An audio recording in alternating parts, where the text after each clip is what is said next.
اللہ کے نیک برگزیدہ بندے، مقبول ترین بندے، اللہ والے، اللہ کے ولی، بزرگان دین رحمہم اللہ علیہم اجمعین کے واقعات اور مختصر سے حالات اس نیت سے عرض کر رہا تھا کہ ہمیں بھی اپنے گریبان میں جھانکنے کا موقع ملے، ہم لوگ بھی یہ سوچیں کہ یہ اللہ والے تھے، پیٹ بھی تھا، نفس بھی تھا، بیوی بھی تھی، بچے بھی تھے، پیاس بھی لگتی تھی، بھوک بھی لگتی تھی، کپڑا بھی درکار تھا، سردی گرمی بھی آتی تھی، ان لوگوں نے اللہ کی رضا کیسے حاصل کی؟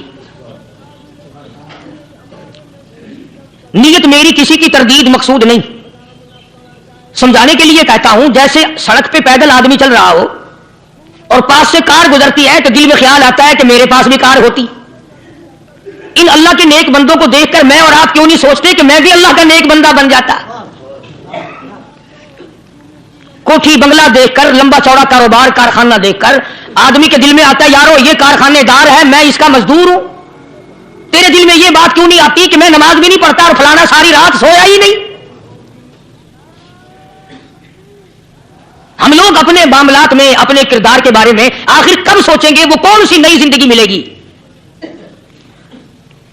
بس ایک دھوکہ لگا ہوا ہے، او جی میں تو گناہگار ہوں میرا کیا، او جی میں تو گناہگار ہوں میرا کیا، یوں کرتا کرتا ہی مر جائے گا، توبہ نہیں کرنی۔ کوئی آدمی پلیت ہو اور وہ یہ کہتا رہے او یار میں تو پلیت ہوں، یار میں تو ناپاک ہوں، میرا کیا میں تو ناپاک ہوں۔ اللہ کے بندے پانی کے پاس جا، غسل کر، پھر ہی تو پاک بنے گا۔ اپنے آپ کو پلیت پلیت کہتا رہے، یوں تو پاک نہیں بنے گا۔ یہ اللہ والے جو ہوتے ہیں آدمی کے اندر کو ٹھیک کرتے ہیں۔ جیسے ڈاکٹر کہتا ہے کہ اگر بلڈ پریشر کے مریض ہو تو نمک نہ کھاؤ، شوگر کے مریض ہو تو میٹھا نہ کھاؤ، باقی کے مریض ہو تو آلو نہ کھاؤ۔ اللہ والا کہتا ہے اگر تمہارے اندر شرک کی بیماری ہے تو خدا کے دروازے کے سوا کہیں نہ جاؤ۔ اللہ والے اندر کا علاج کرتے ہیں، روحانی علاج کرتے ہیں، اس بیماری کا علاج کرتے ہیں جو قبر میں کام آئے گی۔ جب اللہ والوں کی مجلس میں بیٹھو گے تو وہ تمہیں یہ بتائیں گے کہ نبی کی سنتوں کے پھول چھوڑ کر بدعت کے کانٹوں کی طرف نہ جاؤ۔ اور ہدایت ہے محمد کریم صلی اللہ علیہ وسلم کی، سبحان اللہ۔ وہ جوان کتنا خوش نصیب ہوگا جو حضور کے ساتھ سواری پہ سوار ہے، اللہ اکبر۔ سیدنا معاذ بن جبل رضی اللہ تعالیٰ عنہ کی ذات اقدس ہے، جس سواری پہ محمد عربی صلی اللہ تعالی علیہ وسلم سوار ہے، اسی سواری پہ صحابی بھی سوار ہے، آپ کے پیچھے سوار ہے۔ آپ نے 3 مرتبہ ارشاد فرمایا یا معاذ، وہ کتنا مقدروں والا جوان ہوگا جس کا نام آقا کے پیارے پیارے منہ سے نکلا۔ فرمایا یا معاذ، او معاذ، عرض کیا لبیک و سعدیک، میرے آقا میں حاضر ہوں، میں غلامی میں حاضر ہوں۔ کچھ نہیں فرمایا۔ پھر دوسری مرتبہ ارشاد ہوا یا معاذ، عرض کیا لبیک و سعدیک، کالی کملی والے میں تیری خدمت میں حاضر ہوں، میں غلامی میں حاضر ہوں۔ تیسری مرتبہ پھر فرمایا یا معاذ۔ سمجھے آپ؟ یہ تو حضور کو پتا تھا کہ میری آواز اس نے پہلی دفعہ میں سن لی، پکار رہا ہے میں حاضر ہوں۔ 3 مرتبہ آواز اس لیے دی، یعنی میں جو تجھے بتانا چاہتا ہوں وہ بڑی اہم بات ہے، توجہ کر، دھیان کر اس بات کی طرف جو میں تجھے بتانے لگا ہوں۔ تیسری مرتبہ ارشاد ہوا یا معاذ، عرض کیا لبیک و سعدیک، میرے آقا میں حاضر ہوں، غلامی میں حاضر ہوں۔ ارشاد فرماؤ، فرمایا یا معاذ لا تشرک باللہ، او مادی مجھ سے ارشاد سن لے، مجھ سے پیغام سن لے، میں محمد کریم صلی اللہ تعالی علیہ وسلم تجھے بڑی پتے کی بات بتانے لگا ہوں، گر کی بات بتانے لگا ہوں، کوئی حقیقت کی بات بتانے لگا ہوں۔ لا تشرک باللہ، او میرے جوان، میرے صحابی، او معاذ، اللہ کی ذات میں، اللہ کی صفات میں کسی کو شریک نہ ٹھہرانا، کسی کو بگڑی بنانے والا نہ سمجھنا، کسی کو پریشانی دور کرنے والا نہ سمجھنا، زندہ کرنے والا، مارنے والا، فقیر بنا دینے والا، فقیر کو شہنشاہ بنا دینے والا، اس کے سوا کوئی نہیں۔ چلو ہو گئی بات، فرما دیا آپ نے کہ شرک نہ کرنا۔ اب ہماری بات سنو، ابھی حدیث کا جملہ باقی ہے جو محمد عربی صلی اللہ علیہ وسلم کی زبان مبارک سے نکلا. اہم بات باقی ہے. ٹھیک ہے فرما دیا, لیکن اب سوال کرو سرکار مدینہ صلی اللہ علیہ وسلم سے کہ جی اگر کوئی مصیبت کی وجہ سے کر بیٹھے, اگر کوئی پریشانی کے عالم میں آ کے کر بیٹھے, کوئی دکھوں کا مارا ہوا کر بیٹھے, تو صاف فرما دیا, فرمایا اوماز ان قتلتا, اگرچہ تجھے قتل کر دیا جائے, تیرا ٹکڑا ٹکڑا کر دیا جائے, تیرا قیمہ بنا دیا جائے, اس سے بھی سخت بات آگے فرمائی, اور رکتا, چاہے تجھے جلا کر خاک کر دیا جائے, تیرا قیمہ بنا دیا جائے, تجھے جلا کر راکھ بنا دیا جائے, کسی حال میں بھی تجھے شرک کرنے کی اجازت نہیں. اور ایک اور بات میرے سے سن کر پکا کے لے جاؤ, چوری کرنے والا ساری عمر چوری کرتا ہے, لیکن کبھی ایسا دن اس کی زندگی میں نہیں آیا ہوگا جب وہ یہ کہے کہ میں عبادت کر رہا ہوں. لاکھ چوری کی ہو, یہ کہے گا کہ میں گناہگار ہوں, چوری کا اپن چلو تمہارے منہ پہ نہیں کہے گا, دل میں کہے گا. زنا کرنے والا کبھی نہیں کہتا کہ میں گناہ نہیں کرتا, شراب پینے والا کبھی نہیں کہتا کہ میں گناہ نہیں کرتا, حرام کھانے والا, رشوت لینے والا کبھی نہیں کہتا کہ میں گناہ نہیں کرتا. شرک ایسا گناہ ہے, ایسی گمراہی ہے, اس کو بندہ گناہ سمجھ کر نہیں عبادت سمجھ کے کرتا ہے. اور ارشاد فرمایا محمد عربی صلی اللہ علیہ وسلم نے کہ شرک کرنے والے کو توبہ کی توفیق نہیں ہوتی. وہ اس کو برا سمجھے تو توبہ کرے, جب وہ اس کو برا سمجھتا ہی نہیں تو گناہ سمجھتا ہی نہیں تو توبہ کہے کی کرے گا وہ. میں عرض کر رہا تھا کہ یہ جو اولیاء کرام ہیں, بزرگان دین ہیں, اللہ والے ہیں, یہ شرک کی لعنت سے آدمی کو بچانے کے لیے ساری زندگی کوشاں رہتے ہیں. حدیث پاک میں آتا ہے, ارشاد فرمایا محمد کریم صلی اللہ علیہ وسلم نے کہ جب آدمی گناہ کرتا ہے,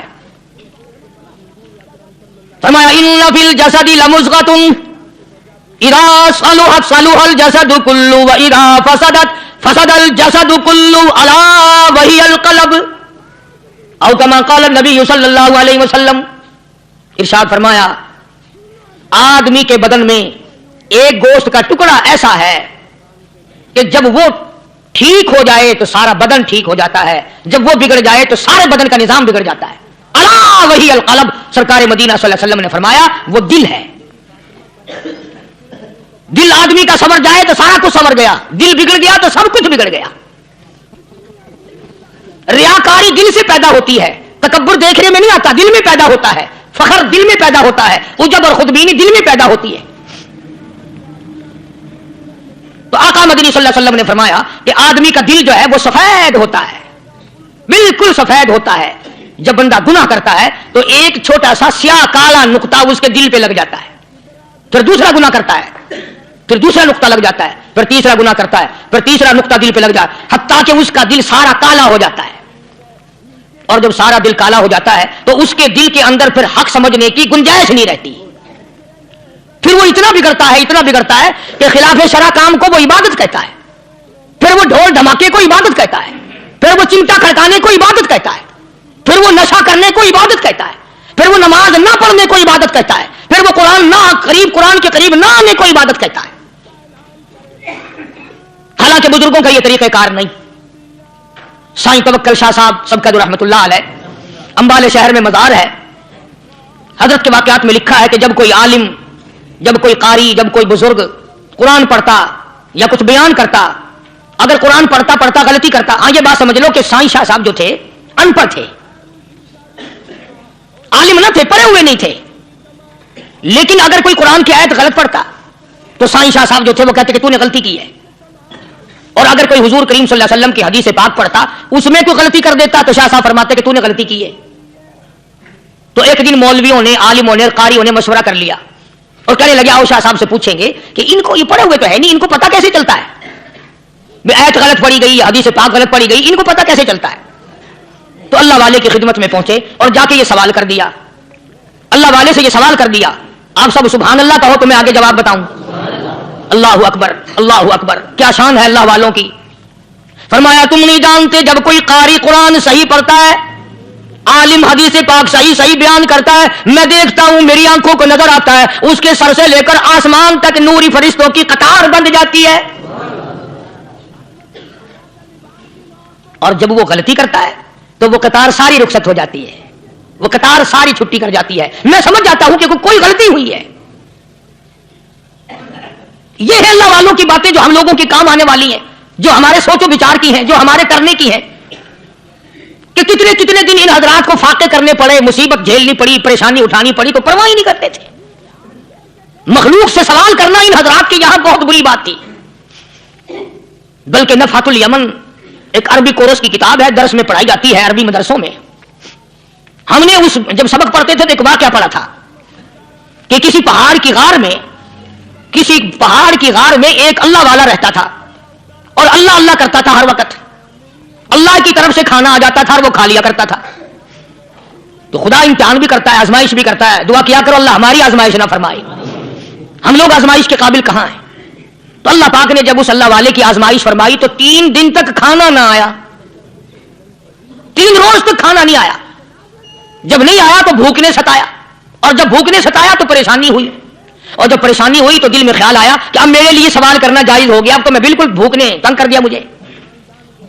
تو پہاڑ سے نیچے اترے اور جا کر کے ایک مکان پہ سوال کر دیا، اور سوال یہ کیا کہ اللہ نام پہ مجھے کھانا چاہیے. ان گھر والوں نے 3 روٹیاں دے دی. ان گھر والوں نے 3 روٹیاں دے دی اور یہ اللہ کا ولی لے کے چل دیا. تو جس گھر سے 3 روٹیاں ملی تھی ان کے یہاں ایک کتا بھی تھا، وہ اس ولی کے پیچھے پیچھے لگ گیا اور بھونکار قریب تھا کہ کاٹ کھائے پھاڑ کھائے. اللہ کے ولی نے سوچا کہ یہ تو بڑا ظالم کتا پیچھے لگ گیا، ایک روٹی اس کو پھینک دوں، 2 مجھے کافی ہو جائیں گی، یہ پڑا اس کی ہلنے لگ جائے گا، مشغول ہو جائے گا، میں نکل جاؤں گا. چلو یہ کتاب کی بات ہے، حدیث کی نہیں. تو نفحۃ الیمن کتاب میں واقعہ یوں لکھا کہ کتا ایک روٹی کھا کے پھر بھاگ کے اس ولی کو مل گیا اور بہت بھونکار کاٹنے کے قریب ہوا. تو پھر اللہ کے ولی نے سوچا کہ یار ایک ہی روٹی کافی ہو جائے گی، یہ تو پھر ظالم پیچھے ہو گیا. اس نے دوسری روٹی بھی اس کو پھینک دی. اللہ کی شان، کتا دوسری روٹی کھا کر کے پھر ولی کے پیچھے پیچھے. اس نے سوچا ایسی روٹیوں سے تو یوں ہی بھلے، وہ تیسری بھی پھینک دی. کتے نے تیسری بھی کھا لی اور جب تیسری روٹی کھا کے کتا بھونکا، اب ولی کھڑا ہو کر غصے میں آ گیا اور کہنے لگا او کتے تجھے شرم نہیں آتی؟ عربی کا لفظ ہے ماں عظیم الحیا، اور بغیرت کمینے، تیرے مالک نے 3 روٹیاں دی تھی، جس دروازے پہ تو رہتا تینوں کھا لی پھر بھی بھونکتا ہے. 3 روٹیاں میں نے تجھے دے دی پھر بھی بھونک رہا ہے. تو یوں لکھا اس کتاب میں کہ اللہ پاک نے کتے کو بھی زبان دی اور وہ یہ کہنے لگا کہ ولی صاحب ذرا ٹھہرو، خود فیصلہ کرو، تم بے غیرت ہو یا میں بے غیرت ہوں.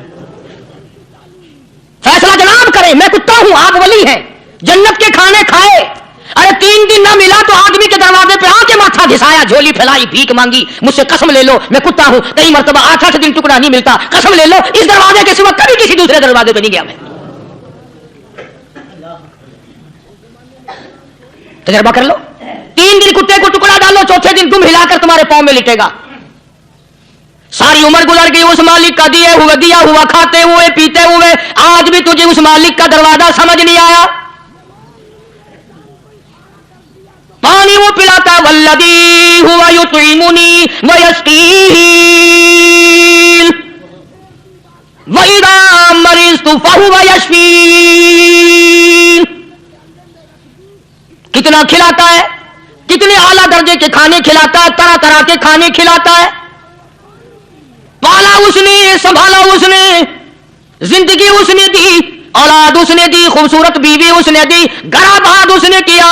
تھوڑی سی پریشانی آ گئی، اب جا کے قبر کے سامنے جھکا کھڑا ہے، اس مالک سے میرا کام نہیں چلا، اور 4 گز زمین میں پڑنے والے تو میری حاجت روائی کر دے.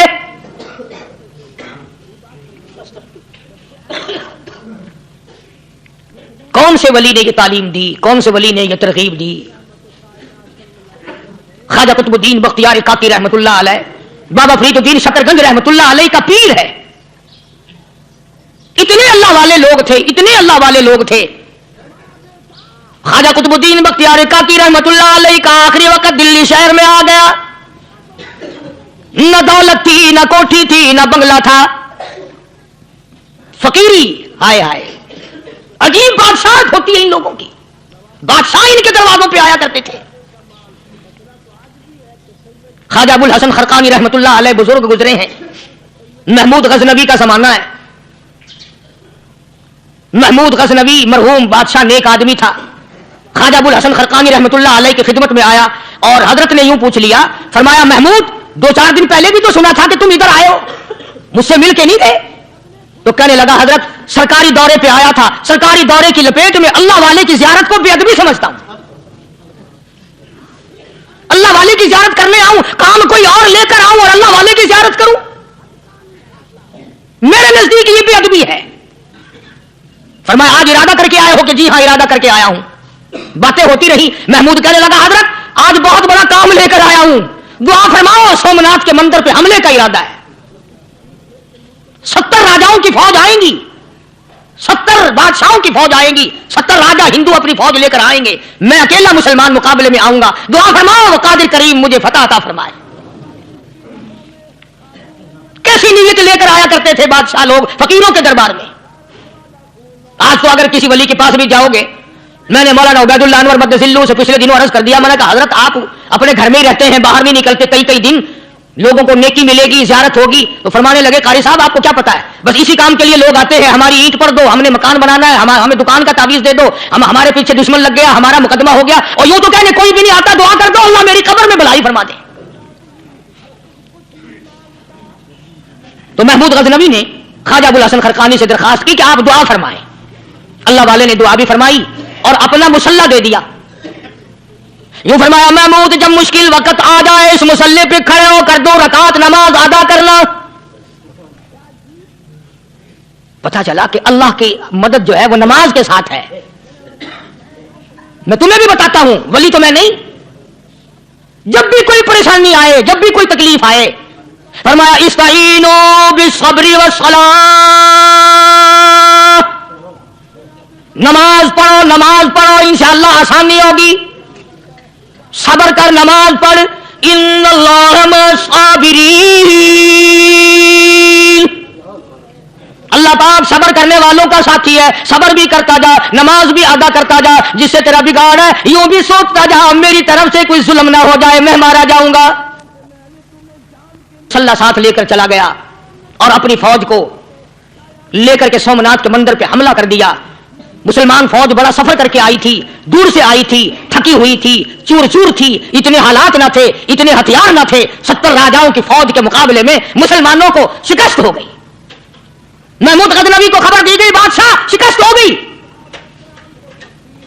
محمود نے 2 رکعت نماز ادا کی، اور یہ بھی بتا دوں اللہ والوں کا اتنا ادب کیا محمود غزنوی نے کہ اس مسلح پہ کھڑے ہو کر نماز نہیں پڑھی، اس کو سر کے اوپر رکھ کے نماز پڑھی۔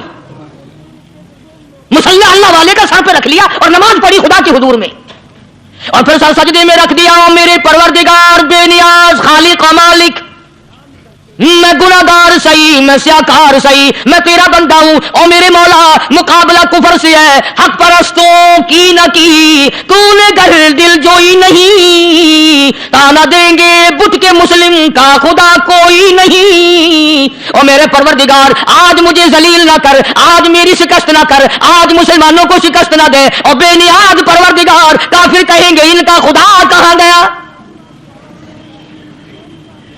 بس محمود غزنوی نے اللہ کے حضور میں نماز ادا کی اور دامن پھیلایا اور سر سجدے میں رکھا، وہ اطلاع ملی کہ شکست فتح میں بدل گئی۔ چنانچہ جمعے کا خطبہ محمود غزنوی نے سومناتھ کے مندر کے اندر دیا۔ کس قدر اللہ والوں کو دلچسپی تھی ان معاملات سے کہ قوم کے لیے بھلائی ہو، ملک کے لیے بھلائی ہو، عوام کے لیے آخرت کی دنیا کی بھلائی مقصود تھی۔ خواجہ قطب الدین بختیار کاکی رحمت اللہ علیہ دلی شہر میں رہتے ہیں، بادشاہوں کا زمانہ ہے، اللہ اللہ کیا عجیب لوگ تھے۔ آج تو اچھے بھلے دیندار طبقہ نماز پڑھانے والوں کو نماز کے، غسل کے، وضو کے مسائل معلوم نہیں۔ دوستو ایسا وقت تھا سلطان صلاح الدین خلجی رحمت اللہ علیہ کو بادشاہ ہو کر عربی کی بہت بڑی 4 جلدوں میں کتاب ہے ہدایہ، بادشاہ صلاح الدین خلجی کو زبان نہیں آتا، اتنی بڑی عظیم کتاب زبان نہیں آتی۔ وہ بادشاہ بھی ہوا کرتے تھے اور ولی بھی ہوتے تھے۔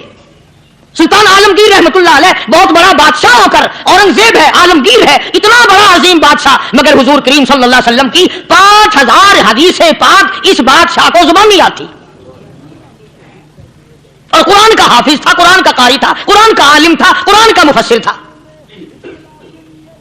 ولی بھی تھا، بادشاہ بھی تھا، اللہ والا بھی تھا، اور اتنا خوف تھا دل میں تمہیں کیا بتاؤں۔ اللہ اکبر، بادشاہ ہو کر کے کپڑا خریدا، مزدوری کر کے کپڑا خریدا بادشاہ نے، اور کپڑا خرید کر اس کی ٹوپیاں اپنے ہاتھوں سے سی۔